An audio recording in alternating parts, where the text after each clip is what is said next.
also done, which is implemented by the ST, SC Minority and Backward Class Welfare Department, was also conducted.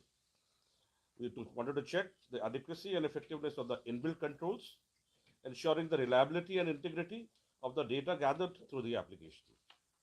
Further, the Social Security pension schemes, central as well as the parallel state pension schemes, under the Women and Child Development and Social Security Department were selected to identify the overlapping and wrong inclusion of beneficiaries, including delays in payment under the pension schemes.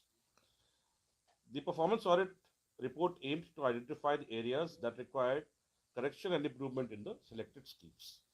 The main audit observation I'll be bringing it to you now.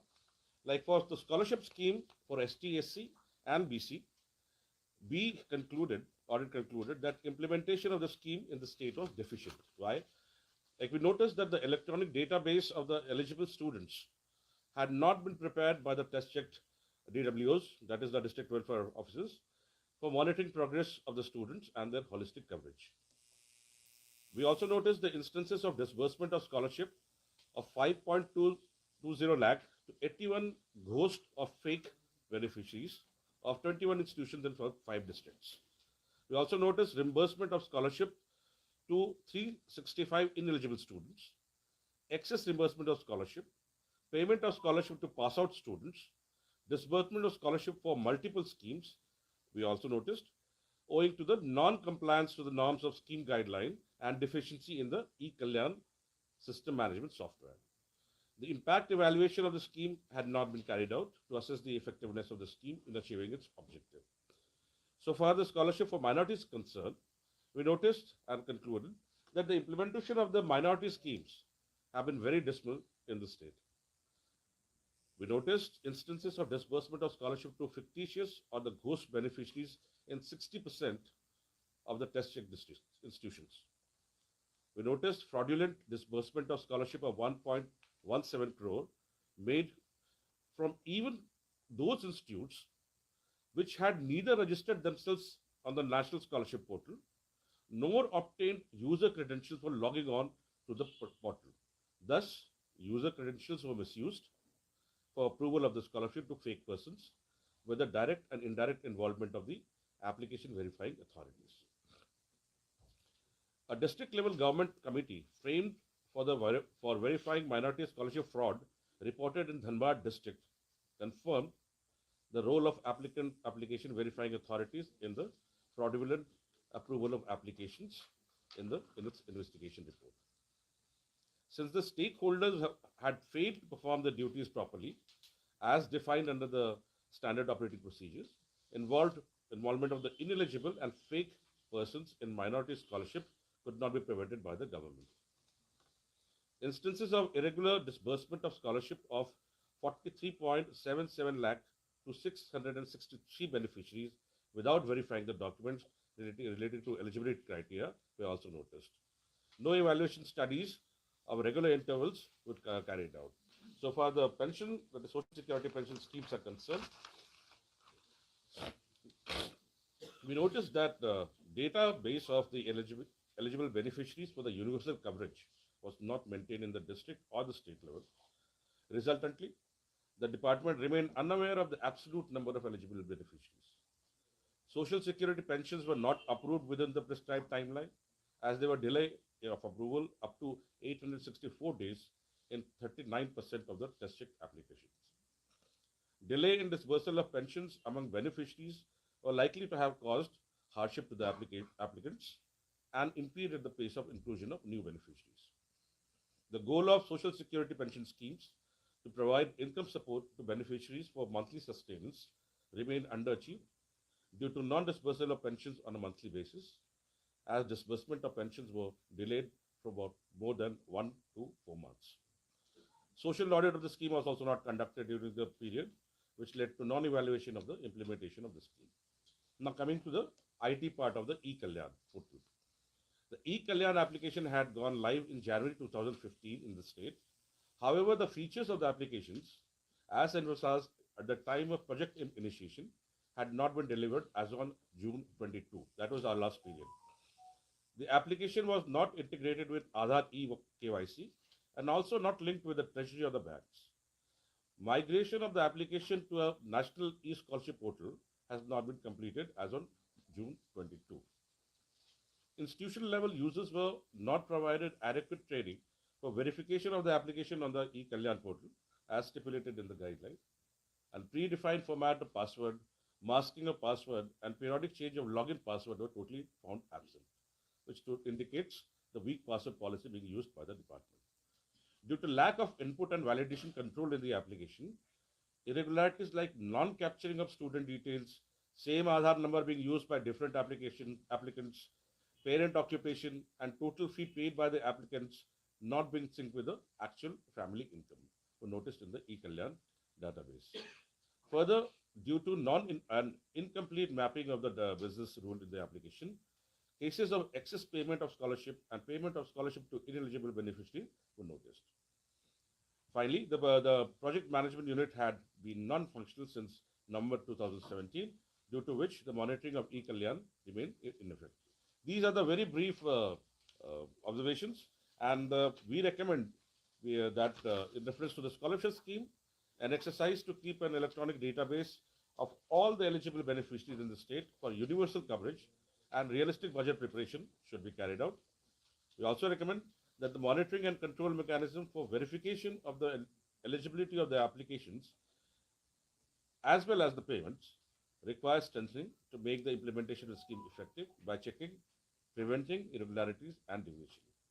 When it comes to the minority scholarship scheme, we recommend that state government may initiate investigation to verify the financial irregularities throughout the state and to take suitable action against the erring officials. And the state government may ensure provision of benefits to eligible beneficiaries only by means of suitable mechanism and fixing accountability or the responsibility against the defaulters.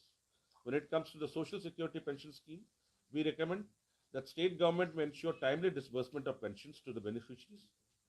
The monitoring and control mechanisms for verification of the eligibility of the applications and payment may be strengthened to make implementation of the scheme effective. And social audit should be conducted as prescribed intervals to ensure adequate monitoring of the assets. So far, IT audit of eKalyan is concerned.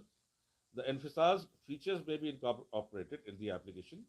The application may be integrated with the Aadhaar eKYC and linked with the Treasury and the banks as per the scope of work under the Rapid Replication Rollout Project.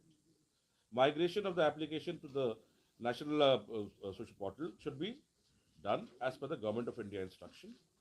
Alternate arrangements for operation of the portal may be developed by the Jharkhand Agency for Promotion and Information Technology, that is JAP IT, for reducing dependency on the service provider. Right now, the dependency is on CGH, that is the Central for Good Governance, Hyderabad.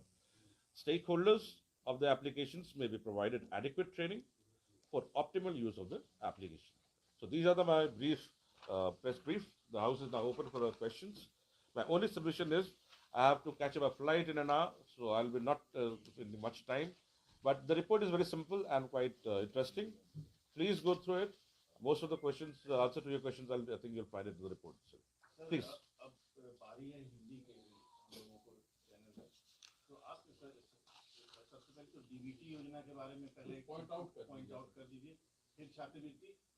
नहीं DBT जो है ना हमने वही जानने की वही कोशिश की और डीबीटी है तो बोर्ड है तो हमने स्कॉलरशिप स्कीम पिकअप किया और हमने पेंशन स्कीम पिकअप किया और उसमें हमने देखा कि क्या जो भी ट्रांसफर आप डीबीटी के थ्रू कर रहे हैं कितना इफेक्टिव है और चूंकि इसमें एक आईटी प्लेटफॉर्म इन्वॉल्व है दैट इज आपका eKalyan तो उसके वो कितना हद तक आप सिस्टम को कंट्रोल कर पाता है उसमें इनबिल्ट कंट्रोल कितने ज़्यादा है कि अपने आप वो रोक पाता है जैसे अगर वो आधार लिंक्ड हो तो बहुत आराम से चीज़ें जैसे अभी उन्होंने शुरू किया है जो सुनने में आया है वो प्रयास कर रहे हैं और उस प्रयास से जितना इरेगुलरिटीज हमने देखा है या डुप्लीकेशन जो होती है उसकी संभावना कम होती है।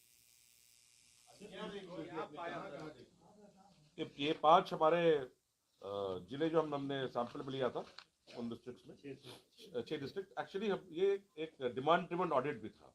हमने पहले जो डेटा इनके पास ऑलरेडी है उसी पोर्टल से हमने निकाला और हमारे कुछ रेड फ्लैग्स थे उसको हमने उसमें सुपर इम्पोज किया और वो फिर हमें दिखाया कि हाँ इन जिलों में ये ज़्यादा प्रॉब्लम है, और हम उस चीज़ को वैलिडेट करने के लिए जिलों में गए जहाँ पर ज़्यादा चीज़ें दिखी थी। बताए ना, चतरा, गोड्डा, पलामू, रांची और पूर्वी सिंहभूम। सर जिसके इन जिलों पर जो सैंपल जिनके आधार पे जो फंडिंग आई है, उसके आधार पे आपके अनुसार और सभी जिलों में भी इस तरह की अनियमितताएं बिल्कुल, तभी हमने वो रिकमेंड किया कि गवर्नमेंट को पूरे अपने डेटा को चेक करके ये देखना चाहिए और करना चाहिए। इसमें आप क्या ये इरेगुलरिटीज की कैटेगरी में आप रखेंगे करप्शन में, आप क्या ये तो आप बताएंगे, हम तो इरेगुलरिटीज बोलेंगे। लेकिन हाँ, जैसे कि आप अगर आप रिपोर्ट में देखेंगे तो वहाँ पर चूंकि हमें कुछ चीज़ें ऐसी दिखी कि जिन इंस्टीट्यूशंस ने रजिस्टर ही नहीं किया है, उनके उनके नाम पे किसी ने फेक आइडेंटिटीज क्रिएट की है, तो सिस्टम कैसे अलाउ किया है? तो फिर आपको देखने की बात है कि आप उसको रजिस्टर नहीं। हाँ, सर पिछले बार प्रेस कॉन्फ्रेंस हुआ था, उसमें रिपोर्ट रिवील हुई थी, स्वर्णरेखा परियोजना और हरमू नदी में बहुत सारे स्कैम्स रिवील हुए। आज की रिपोर्ट में होगा भाई, सर उसका कुछ आउटपुट नहीं वो प्रीवियस नहीं होगा भाई। ये डाइवर्ट करने का इशू हो गया है, अब आगे कंप्लीट करें उसको छात्रवृत्ति के सर ये बाद। अल्पसंख्यक प्रतिशत संस्थानों में फर्जी अपात्र लाभार्थियों को हाँ, इस पर थोड़ा बताएं। वितरण किया गया, तो माइनॉरिटी नंबर मिलेगा क्या नंबर मिलेगा? माइनॉरिटी हाँ 60% बोला है। अल्पसंख्यक छात्रवृत्ति वाले में यहाँ पर हमारे मुद्दे का हाँ अपात्र पर एलिजिबल बोल रहे थे, तो मतलब एक का हो गया, आपका एक इशू हो गया है ना।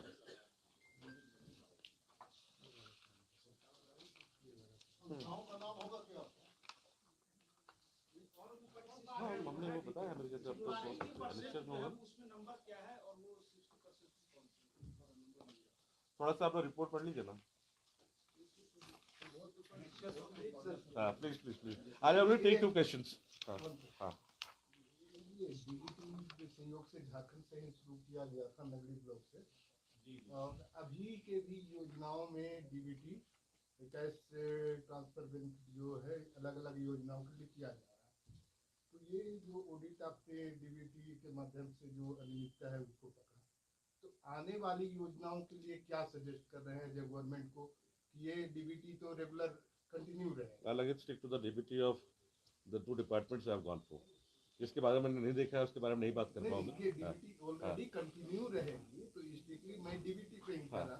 आपने एक बड़ा सवाल उठाया था कि डीबीटी में ये करना चाहिए सवाल आपके रिलीज में, तो आगे गवर्नमेंट को क्या सजेस्ट करेंगे डीबीटी? नहीं, जैसे कि ये सिंपल सी बात, जैसे मैंने एक एग्जांपल दिया ना, आपका रिपोर्ट में भी देखेंगे कि आप जब अगर कोई भी एप्लीकेशंस आप आधार KYC से जोड़ देते हैं तो ऑटोमेटिकली आपके एक वैलिडेशन बन जाता है, फिर आपको वो डुप्लीकेशन जो चीज़ें दिखती है वो नहीं आएंगी। तो आप कहीं ना कहीं डिपार्टमेंट आई थिंक इस पर काफ़ी कार्रवाई भी कर रही है, होपफुली आने वाले सालों में अच्छा करेगी। सजेस्ट क्या करेंगे? नहीं आप पूछिए, कोई और पूछना चाहते हैं? ई कल्याण किसी और को मौका दिए, उसके बाद नहीं होगा तो फिर I take your last question. हाँ please tell me. E Kalyan के बारे में भी आपने कुछ सजेशंस लिखे हैं, वही बोल रहे कि हम जान रहे हैं कि कैमरे में नहीं, वो वैलिडेशन के विषय में बात किया कि आप ये सॉफ्टवेयर है, तो जब तक उसमें आप वैलिडेट नहीं करते हैं, आपके एल्गोरिदम वो चीज़ें नहीं रहती हैं, तो बहुत सारी चीज़ें जो आप इनबिल्ट चेक कर सकते हैं वो ऑटोमेटिकली आपको रेड फ्लैग दिखाएगा और आप वो डुप्लीकेशन नहीं होगा। तो उस बेसिक कुछ कुछ जो चीज़ें हैं जो कि IT प्लेटफॉर्म के लिए होनी चाहिए, उसको आपको करना चाहिए। वो आपने नहीं किया, हमने तो उसी से निकाला, उन्हीं के डेटा से ये चीज़ निकाली है, हम देख सकते हैं तो वो भी देख सकते थे। हाँ हाँ ऑडिट के आधार पे ये माना जा सकता है आपको कि माने ये राज्य सरकार जो डीबीटी योजनाओं को इम्प्लीमेंटेशन को लेकर उतना ज्यादा ये नहीं है, ये कहना सही नहीं होगा। There are lots of challenges, मैं वो कहूँगा। There are lots of areas of challenges. We can always work on, और हम आगे प्रोग्रेस करेंगे। Okay, thank you very much. Sir ऐसे नहीं टेलीविजन के लिए बाइट रिकॉर्ड करना पड़ेगा। एक्चुअली हम लोग को बाइट थोड़ा चाहिए हिंदी में स्पेसिफिकली बोलचाल की भाषा में। सर आप बता दीजिए 1-1.5 मिनट की क्या आपका आकलन रहा? वो बाद में पूछिएगा, अभी पहले रेडी हो नॉर्मली ओके, आप पूछिए, रिकॉर्ड करो। सर ठीक है। क्या ऑडिट रिपोर्ट में क्या कुछ है? जैसे हमने बताया ऑडिट रिपोर्ट में हमने दो स्कॉलरशिप लिया, दो स्कीम लिया है। हमारा असेसमेंट ये करना था कि डीबीटी का ट्रांसफर कितना इफेक्टिव है और उसमें क्या डिफिशिएंसीज है। हमने दो स्कीम्स लिए थे। एक तो स्कॉलरशिप स्कीम था जो कि SC ST BC and minority schemes था। स्कॉलरशिप बिकॉज वो स्टूडेंट्स डिफर करता है, उनमें पेमेंट जाता है। सिमिलरली हमने पेंशन स्कीम्स भी लिए थे। इन दोनों को एग्जामिन करने के बाद हमें जो चीज़ें दिखी हैं सिस्टम, और चूंकि ये चीज़ें ई कल्याण से रिलेटेड था, तो कैसे सिस्टम में जो चीज़ें आप ट्रांसफर कर रहे हैं उसकी जो डेफिशिएंसीज है, उसमें जो irregularities in terms of fake या घोस्ट एप्लीकेंट्स हैं, इंस्टीट्यूशंस रजिस्टर नहीं करने के बावजूद भी उनके नाम पे आप उनके स्टूडेंट्स को आप पेमेंट चला गया, वो कैसे संभव हो पाया। तो ये सब चीज़ों को हमने जब देखा, और जैसे आप पेंशन स्कीम की अगर हम बात करेंगे तो timely pension is the biggest thing कि आपके गोल्ड वृद्धा योजना है मान लिया, उसमें आपका होना चाहिए कि हर मंथली मिले। अब बहुत बार इनका पैसा ही नहीं आता, 1 से 4 महीना बाद आप उसको देते हैं, जबकि पूरा पर्पस ही आपका मंथली सस्टेनेंस का होता है। कितना रेवेन्यू है सर इसमें?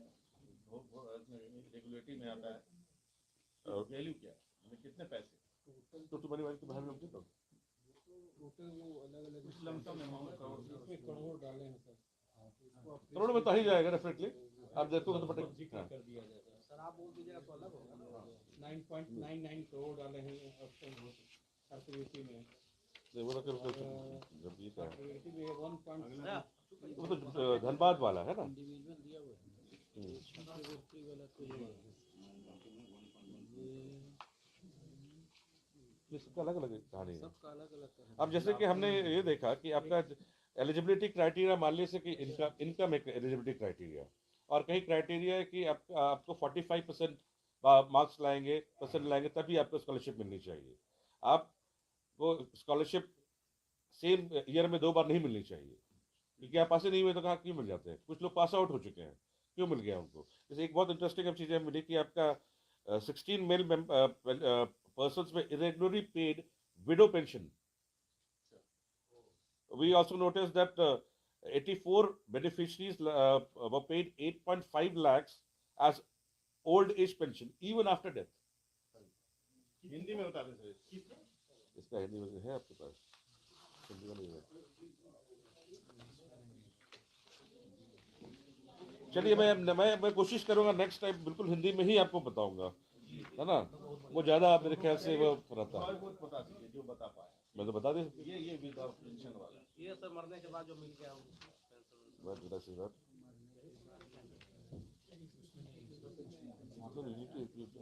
बीच में नहीं है, इंग्लिश में ना। चलिए थोड़ी सजेशंस दे दीजिए आप एक बार। सजेशंस गवर्नमेंट को जो आप रिकॉर्ड करा दीजिए, सजेशंस जो लागू पड़े थे आप हिंदी में। सौरभ, जहाँ तक छात्रवृत्ति योजना की बात है, SC ST BC सार्वभौमिक विस्तार और यथार्थवादी बजट तैयार करने के लिए राज्य के सभी पात्र लाभार्थियों को इलेक्ट्रॉनिक डाटाबेस में रखने की कोशिश की जा सकती है। आवेदनों की पात्रता के सत्यापन के साथ साथ भुगतान के लिए निगरानी और नियंत्रण प्रणाली को मजबूत करने की आवश्यकता है, ताकि अनियमितताओं, विचलन की जांच, रोकथाम करके योजनाओं के कार्यान्वयन को प्रभावी बनाया जा सके। जहाँ तक छात्रवृत्ति योजना अल्पसंख्यक की बात है, राज्य सरकार पूरे राज्य में वित्तीय अनियमितताओं के रोकथाम के लिए जांच शुरू कर सकती है और दोषी अपराधियों के खिलाफ उचित कार्रवाई भी कर सकती है। राज्य सरकार एक उपयुक्त तंत्र के माध्यम से और उपयोगकर्ताओं के खिलाफ जवाबदेही जिम्मेदारी तय करके केवल पात्र लाभार्थियों को लाभ का प्रावधान सुनिश्चित कर सकती है। जहां तक सामाजिक सुरक्षा पेंशन योजना है, राज्य सरकार लाभार्थियों को समय पर पेंशन वितरण सुनिश्चित कर सकती है। राज्य योजना के कार्यान्वयन में प्रभावी बनाने के लिए आवेदनों और भुगतान की पात्रता के सत्यापन की निगरानी और नियंत्रण तंत्र को मजबूत किया जा सकता है। जहां तक ई कल्याण का IT ऑडिट है, हमने रेकमेंड किया कि परिकल्पित सुविधाओं को एप्लीकेशन में शामिल किया जा सकता है।